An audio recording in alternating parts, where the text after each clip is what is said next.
Somos pocos hoy. Están todos viendo el partido, probablemente. Bueno, me alegro.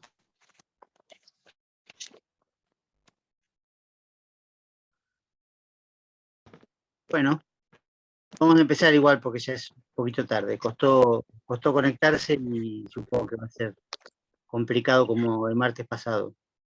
La conexión es muy floja donde estoy. Bueno, la clase pasada habíamos adelantado el tema de hoy, que corresponde a lo que sería el tema 2 del campus, que es Bakhtin, los géneros discursivos. El artículo, de hecho, de Bakhtin se llama El problema de los géneros discursivos. Es lo que tienen que leer. Y bueno, vamos a verlo entre esta clase y la otra. Supongo que si no hay ningún problema, si no se corta demasiado, podremos terminarlo. Como dice el título, bueno, en principio, brevemente, van a encontrar un material sobre Bakhtin seguramente en el campus. Bakhtin, Mikhail Bakhtin fue un teórico ruso de la época de los 20, de los 30, interesado más que nada en problemas de estética, de literatura, pero relacionado con eso era importante también para él estudiar lingüística, porque, bueno, obviamente el lenguaje es materia prima, digamos, por decirlo así, rápidamente de la literatura. Entonces le importaban estos desarrollos sobre lo que era el lenguaje y la comunicación, que lo van a llevar a justamente oponerse a lo que él llama objetivismo abstracto, que en realidad es la teoría de Saussure que hemos visto hasta ahora. Repito, ya lo dije muchas veces, no es que uno u otro tenga razón, cada uno puede elegir el que más le guste, pero hay que conocerlos bien. Cada uno tiene sus argumentos para afirmar lo que dice, y bueno, vamos a ver ahora los de Bakhtin, lo de Saussure ya lo vimos. Pero algunas cosas vamos a recordar, porque claro, como Saussure se opone, siempre vamos a tener esa referencia previa, de alguna manera. Bakhtin, bueno, fue activo en esa época, en los 20, en los 30, después al parecer cayó en desgracia en la Unión Soviética, fue enviado a Siberia, según parece, no le daban papel para escribir, entonces escribía en papel para fumar, digamos, papel de cigarrillo que le mandaba a la familia, pero después se lo fumaba, entonces el problema es que no tenía nada escrito. Una vez que lo liberaron, bueno, pudo reconstruir lo que había escrito, pensado durante su época de cautiverio. En realidad, digamos que en principio, qué sé yo, el castigo en Siberia era muy grave, pero después lo mandaron a ser profesor en escuela secundaria, así que me parece que eso era más grave todavía, y bueno, terminó muriéndose.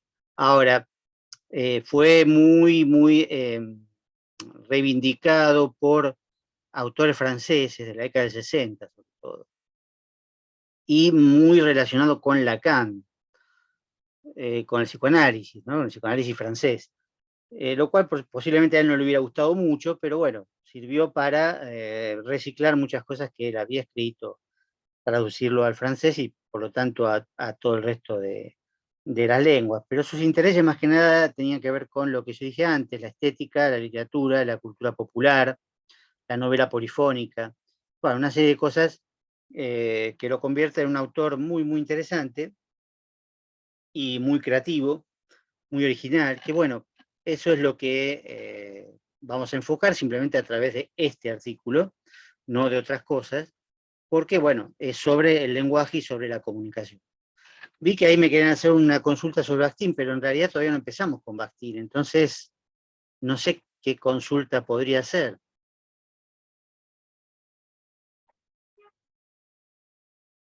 Lean bien el artículo, ¿sí? Porque en el artículo está explicado eso, al final del artículo, ¿sí? Los artículos se leen completos, ¿sí? La introducción, etcétera.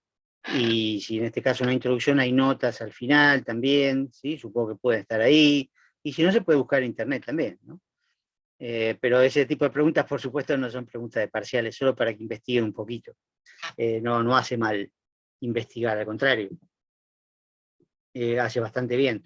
Pero recuerden que el artículo al final tiene una serie de notas que deben ser leídas también, ¿sí? Son notas que no están al pie, están al final del artículo. Podrían estar al pie, pero bueno, eso depende de las ediciones, ¿no? Bueno, vamos a entonces a ver un poco lo esencial de este artículo, que justamente, repito el título, el problema de los géneros discursivos. Y es un poco particular porque uno podría llegar a decir que en realidad no es el tema principal del artículo. Sí empieza hablando de eso, por supuesto. En la primera parte del artículo empieza hablando de los géneros discursivos, pero después deriva hacia un tema muy importante que es el enunciado. La otra vez algo hablamos sobre el enunciado y conviene que lo busquen, lo vuelvan a buscar, pero bueno, por supuesto vamos a tener muchas referencias ahora al enunciado, pero vamos a tratar de seguir un poco el orden. En realidad el artículo es largo, pero muy didáctico porque explica muchas veces las mismas cosas y da muchas definiciones de las mismas cosas. Entonces es menos denso, digamos, que otros textos, quizás incluso Saussure. Y por supuesto Benveniste, porque Benveniste vamos a ver que tiene dos artículos muy breves, pero muy densos, donde hay que reponer muchas cosas. En cambio, Bakhtin realmente explica las cosas con mucha claridad. En principio, la idea de géneros discursivos. En la primera página ya da una definición, pero me interesa más retrotraer un poco a la idea de género en sí mismo, porque nosotros estamos acostumbrados, ustedes deberían estarlo, digamos, por sus estudios anteriores, en secundario, incluso en la primaria, a considerar los géneros literarios. Que bueno, hay muchas clasificaciones de género literario, pero uno está acostumbrado a considerar la novela, un poema, una obra de teatro, un cuento, no sé, una crónica, bueno, como géneros literarios. E incluso podríamos ampliarlo a géneros artísticos en general. Las clasificaciones suelen partir, como siempre, en el caso nuestro, en el caso de Occidente, digamos, parten de la antigua Grecia, ¿no? Los géneros, según los griegos, según Aristóteles, básicamente, eran tres, ¿no? El género épico, la epopeya, lo narrativo, el género dramático, que era la tragedia o la comedia, y el género lírico, que sería la poesía. Esos tres géneros en realidad siguen existiendo perfectamente, solo que más divididos o diversificados. Entonces, como decía recién, uno puede ubicar dentro de la narrativa a todo lo que tenga que ver con novela, cuento, relato, crónica, chisme, qué sé yo. Y por supuesto, no hay solamente tragedia o comedia en el teatro, hay otro tipo de géneros distintos, subgéneros serían, y lo mismo en la poesía. No hay una sola clasificación de los géneros, hay muchas clasificaciones, depende del autor y depende de la escuela, del movimiento, que puede clasificar como quiera los géneros, y cada uno lo estudia como quiere. Pero lo interesante que hace Bakhtin es tomar esta noción de género, que ya existe desde siempre prácticamente, de género literario, y ampliarla a toda forma de comunicación. Porque, ¿qué sería un género literario? Bueno, va a tener ciertas características el género literario, porque para decir que algo es una novela, tendrá que tener ciertas características. Para decir que algo es un poema, tendrá que tener otras características. No vamos a entrar en eso, en cuáles características, pero obviamente una novela y un poema se diferencian. Cuando uno estudia, lo diferencia, pero cuando uno lo lee, cuando uno tiene cierta experiencia en ese terreno, si es que ha estudiado poemas o obra de teatro o ha visto obra de teatro, bueno, obviamente puede distinguir perfectamente entre una y otra. Después, por supuesto, en los subgéneros se puede discutir mucho más, y en la mezcla de géneros también, porque los géneros se pueden mezclar, pero para que se mezclen es porque existen previamente, si no, no habría nada que mezclar. Si se mezclan es porque antes existen por separado. Entonces, dicho de otra manera, al revés, todo acto de comunicación para Bakhtin está caracterizado por la pertenencia a un género discursivo. Es decir, él lo llama discursivo y no, por supuesto, literario. Vamos a ver que después los géneros literarios están incluidos dentro de la esfera de los géneros discursivos, pero como algo muy específico y muy, digamos, tradicional. Pero justamente lo que él propone no es tradicional, es considerar que todo depende de un género y todo responde a ciertas reglas de forma, de contenido, de intención, etcétera, y ciertas características que son relativamente obligatorias y que uno aprende junto con el aprendizaje de la lengua. Ahora retomo un poco esto. Para Bakhtin no hay diferencia entre lengua y lenguaje, por eso él habla de lenguaje. No existe la diferencia que sabemos a partir de Saussure entre lengua y lenguaje. Eso también después lo vamos a aclarar más específicamente. Pero en este caso, digamos, hablando de Bakhtin, podemos utilizar la palabra lenguaje, mientras que en el caso de Saussure hay que tener mucho cuidado de distinguir entre lenguaje y lengua, porque son dos cosas distintas. La lengua es una parte del lenguaje. A esto Bakhtin no le interesa. A él le interesa la comunicación concreta. La definición que él da de género discursivo es, al principio, muy sencilla, un conjunto de enunciados relativamente estables. Para eso tenemos que ver qué son los enunciados, pero en todo caso, lo que él quiere decir es que va a haber un conjunto, por ejemplo, de novelas, un conjunto de poemas. Bueno, eso es un género discursivo, ¿no? La novela o el poema. Pero también géneros que tienen que ver con la comunicación cotidiana. Puede ser una conversación, una clase, una charla con el jefe, donde nos da instrucciones para algo que tenemos que hacer, y dentro de una clase puede haber una clase teórica o una clase práctica, o una clase presencial, una clase virtual, ¿sí? Todos esos son géneros discursivos. Incluso, repito, una conversación cotidiana con amigos o con gente muy conocida, también es un género discursivo.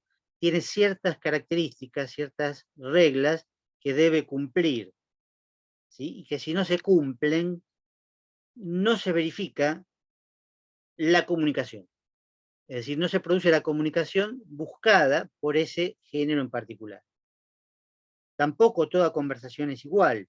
Hay conversaciones, como dije recién, con amigos, que no es igual a la conversación con un padre o una madre o un hermano u otro familiar, ¿no? Es decir, que podemos subdividir de muchas maneras los géneros, siempre que podamos diferenciarlos, ¿no? Digamos, si hay reglas distintas, hay un género distinto, ¿sí? Si son iguales, no, por supuesto. Bakhtin nunca da una clasificación de géneros, da ejemplos sueltos, ¿sí? Entonces tenemos que reconstruirlo a partir de ahí, pero no da una clasificación exhaustiva. Los va a dividir en dos, que ahora vamos a ver, pero no son, digamos, es una gran clasificación, muy amplia, pero dentro de cada una de esas dos esferas, bueno, justamente va a haber un montón de géneros. Justamente la palabra esfera acá es importante porque en realidad él la aplica para circunstancias o ámbitos de la vida, ¿no? Él puede hablar, por ejemplo, de la esfera familiar, la esfera de la amistad, la esfera de la escuela, del trabajo, de las relaciones afectivas. Esas son esferas, es decir, ámbitos en donde uno se mueve, ¿no? Esferas de la praxis humana, de la práctica, de la actividad que uno realiza como ser humano. algunas que más o menos todos las pasamos.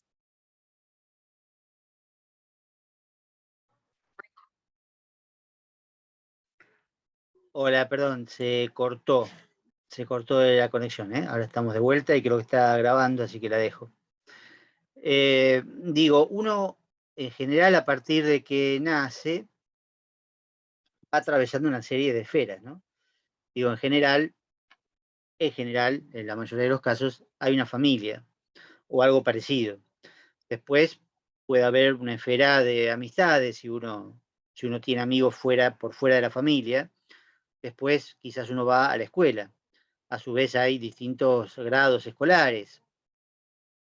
Paralelamente o no está la esfera del trabajo. Si uno está obligado a trabajar o si quiere trabajar, aparece la esfera del trabajo. Después puede aparecer la esfera de la educación superior, como en la que estamos nosotros acá. Bueno, puede haber otras distintas esferas de la religión, por ejemplo, del culto que cada uno puede tener. ¿Sí? Estos son ámbitos en donde uno se desenvuelve, donde uno tiene que vivir, pero además de vivir, se comunica con otros. ¿Sí? No está solo, sino que se comunica con otros. Y esa es la comunicación que está regida por los géneros discursivos. Cada esfera o cada ámbito de la vida va a tener una serie de géneros discursivos que le son característicos y que uno va aprendiendo de manera más o menos obligatoria, de manera más o menos espontánea o no. Por ejemplo, en la escuela uno aprende a lo que es una clase, a oír una clase, ¿sí? Una clase de un maestro, de un profesor. Aprende a hacer un examen escrito, oral, domiciliario, presencial, ¿sí? Esos son todos géneros discursivos.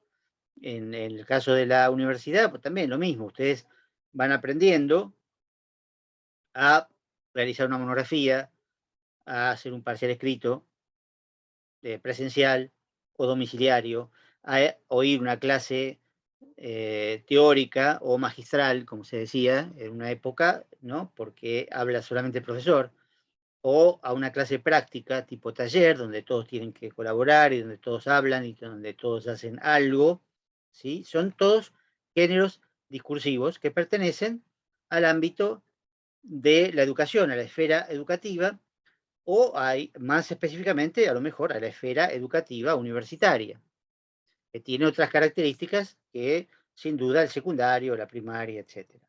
O después el posgrado, si van a hacer un posgrado, también tiene características distintas al grado, como esfera de la vida, ¿sí? Que por supuesto no todo el mundo llega y no todo el mundo atraviesa por todas esas esferas, como hay gente que no trabaja, pero la mayoría de la gente tiene que trabajar. El trabajo es una esfera específica de la actividad humana, de la sociedad humana, y en el trabajo también se van a encontrar con un montón de géneros discursivos, según sea el trabajo. ¿Sí? Como decía antes, la relación con el jefe, la relación con los compañeros, bueno, diversos tipos de trabajos o de tareas que tiene que hacer por escrito u oral, la relación con un cliente, por ejemplo, cómo se le habla a un cliente, si es que se trata de un trabajo de tipo comercial, ¿no? Bueno, todos esos son ejemplos de géneros discursivos, ¿sí? Que tienen todos ellos una forma o una composición o una estructura determinada, tienen también un cierto contenido temático o tema, o conjunto de temas, a veces puede ser más de un tema, y tiene, bueno, una cierta intención y un cierto estilo, que después vamos a desarrollar un poquito. Pero fíjense el tema de la estructura o la forma, que es muy claro en una clase, por ejemplo, donde, bueno, un profesor en principio habla, puede haber preguntas, puede contestar preguntas, consultas, o no, quizás no permita preguntas, las puede dejar para el final, pero el profesor estructura su clase con una cierta progresión, ¿sí? Con ciertas partes, a veces incluso uno puede hacer un machete, ¿no? Una estructura que va siguiendo para recordar cómo tiene que ser la clase, ¿sí? Bueno, eso evidentemente tiene que ver con la composición, con la forma que tiene una clase. El contenido temático o el tema, bueno, en el caso nuestro es semiología o lingüística o Bakhtin. Son temas muy específicos, ¿sí? Si yo me pongo a hablar otra cosa de fútbol, como antes, como cuando empecé, obviamente me estoy yendo de tema. Es tolerable, en general, irse de tema en un momento dado, más en la actualidad, por supuesto, que hay mayor libertad, qué sé yo. Pero, por supuesto, no es aconsejable. No me podría hablar toda la clase de fútbol. No estamos acá para hablar de fútbol o hablar de cualquier otra cosa que no sea Bakhtin, este artículo, o lingüística, semiología, su relación con Saussure, etc. Eso es contenido temático. Y el estilo tiene que ver también con las formas, con el registro lingüístico que yo voy a utilizar para poder comunicarme con ustedes, que va a ser un registro más bien de tipo formal, ¿sí? Aunque también hay cierta libertad, me puedo tomar ciertas libertades coloquiales y bajar un poquito el estilo, el registro más formal, hacerlo un poquito menos formal, más informal, pero tampoco debería exagerar en ese sentido, por supuesto, porque hay un determinado, un determinado grado de formalidad que no habría si, por ejemplo, fuéramos todos amigos, conocidos de la vida, y entonces podemos hacernos chistes o insultarnos en broma o decirnos malas palabras, cosa que por supuesto en este ámbito no podría ocurrir. En una conversación cotidiana, eh, ese registro es mucho más informal, más coloquial, pero igual hay una estructura, ¿sí? Igual hay una forma, porque en una conversación, de alguna manera, los turnos en que las personas hablan tienen que ir rotando, ¿sí? Y las formas de rotar el turno, las formas en que las personas intervienen, para poder conversar con otros, es algo que está muy estudiado, hay determinadas técnicas, determinadas formas en que las personas ceden la palabra o toman la palabra para hablar, ¿sí? Y eso existe, efectivamente, lo que pasa es que uno lo usa de manera probablemente espontánea, sin darse cuenta. Basta imaginar lo contrario, es decir, que en una conversación hable uno solo de los participantes. Quedaría claro, en ese caso, que no sería una conversación, sería un monólogo, en todo caso. ¿Sí? Y efectivamente la conversación se destruiría como tal si un interviniente, un participante de la conversación, toma la voz y no la larga, toma su turno y no la larga y sigue hablando. Eso no es algo que sea admisible fácilmente en una conversación. Y en cuanto a los temas de una conversación cotidiana como género discursivo, bueno, uno podría pensar que hay mucha libertad, que uno con los amigos habla de cualquier cosa, pero habría que ver, porque hay circunstancias particulares en que ciertos temas no se hablan, ¿sí? Y eso se sabe o se puede pactar, ¿sí? Por ejemplo, no hablar de política, no hablar de fútbol, no hablar de la novia de fulano que lo dejó, porque se va a poner mal. Bueno, hay también ciertas limitaciones temáticas, mucho menos, más que un protocolo son una serie de reglas, pero sí, bueno, se puede hablar de protocolo. Pero son una serie de reglas implícitas, generalmente implícitas. En algunos géneros discursivos podrían estar explícitas, ¿sí? Por ejemplo, si yo les mando a hacer una monografía, yo les puedo dar una serie de reglas de cómo tiene que ser la monografía. Por lo tanto, lo estoy explicitando. Si no puedo suponer que ustedes saben de qué se trata una monografía, entonces tengo que darle una serie de reglas, ¿sí? Pero bueno, vamos a ver ahora que hay distintos tipos de géneros más simples o más complejos. De hecho, como decía antes, uno va aprendiendo a medida que va viviendo, por decir así, va incorporando géneros discursivos para poder comunicarse en distintos ámbitos, en distintas esferas, ¿sí? Las va aprendiendo, por supuesto que va a tener un cierto límite, porque como decía recién, no todo el mundo va a la universidad, no todo el mundo hace un posgrado, o no todo el mundo quizás trabaje. Entonces, no le interesa. O dentro del trabajo, los géneros discursivos que va a aprender son específicos, no son para cualquier trabajo. En general uno puede decir, bueno, cómo relacionarse con el jefe de manera discursiva, bueno, puede ser algo común a muchos trabajos, ¿sí? Pero hay cosas más específicas, como llenar un determinado formulario, como dirigirse a determinado cliente, bueno, eso ya es más específico, ¿sí? Y entonces uno lo va aprendiendo y lo va aprendiendo de manera relativamente consciente, ¿sí? Pero más que nada espontáneo o de manera que quizás no se da cuenta que está cumpliendo con reglas bastante estrictas. Por ahí se da cuenta cuando justamente transgrede esas reglas y es sancionado de alguna manera, porque puede haber muchas sanciones. ¿Sí? Por ejemplo, de contestar mal un parcial, obviamente tiene una nota baja. ¿Sí? Es una forma de sanción. ¿Sí? O dirigirse de manera irrespetuosa a un jefe, también puede tener una sanción, porque por ahí lo echan. ¿Sí? Esos son sanciones, castigos, que hacen de alguna manera consciente la existencia de las reglas que uno transgrede. Cuando las transgrede, bueno, efectivamente se da cuenta de que esa regla existía y era más fuerte por ahí de lo que creía. ¿Sí? Ahora, el aprendizaje conlleva muchas veces errores en ese sentido y bueno, transgresiones de reglas, pero las reglas finalmente son absorbidas, porque si no, es imposible la comunicación. La sanción máxima, digamos, el castigo, por decirlo así, máximo y general de todo género discursivo mal aplicado sería la no comunicación, la imposibilidad de comunicarse o un error de comunicación. Después puede haber otro tipo de castigos más severos, más tradicionales, ¿no? Como los que cité recién, como el hecho del parcial o de hablar mal con un cliente, por ejemplo. Tratar mal a un cliente, bueno, obviamente no se puede. Bueno, digamos, eso tiene que ver con muchas veces estructuras, temas o estilo, digamos.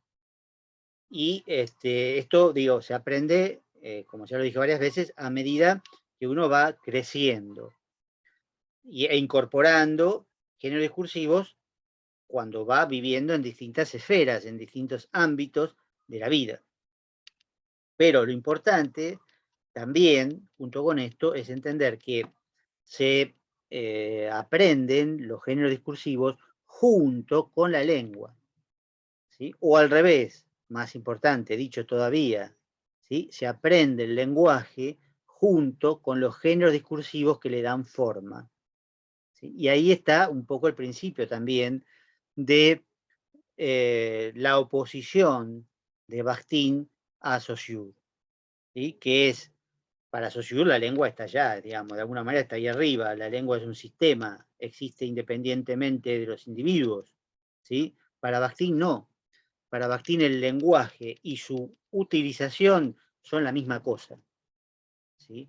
El lenguaje se usa y adquiere sentido en el uso, ¿sí? No porque ese sentido sea previo, ¿sí? Como la lengua, sino, o sea, de hecho, Bakhtin niega la preexistencia de un sistema fijo de significados como sería la lengua para Saussure. Él dice, el significado aparece cuando se usa el lenguaje, en la comunicación. ¿Sí? Esto lo vamos a desarrollar mucho, pero es extremadamente importante. Es uno de los centros nucleares del artículo, la comunicación. Y algo interesante que uno podría pensar en esto, tenemos 2 minutos nada más, pero va a alcanzar. Piensen un poquito en el aprendizaje de una lengua extranjera. Por supuesto hay métodos distintos, ¿no?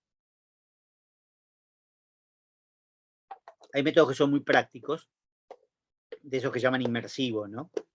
Que, bueno, se finge todo el tiempo situaciones cotidianas, etc. Eso es cierto y es muy eficaz. Pero también hay una forma más tradicional de aprender una lengua extranjera que es puramente teórica. Uno aprende vocabulario, uno aprende gramática, uno aprende la pronunciación, ¿no? Es la forma más tradicional probablemente de muchas escuelas y de muchos sistemas. O aprende con un libro, etcétera. Solo, quizás, es verdad. Aprende la lengua en un sentido saussuriano. Pero, ¿qué pasa? Después va a ese lugar, a ese país, a esa cultura donde se habla esa lengua y algo falta ahí.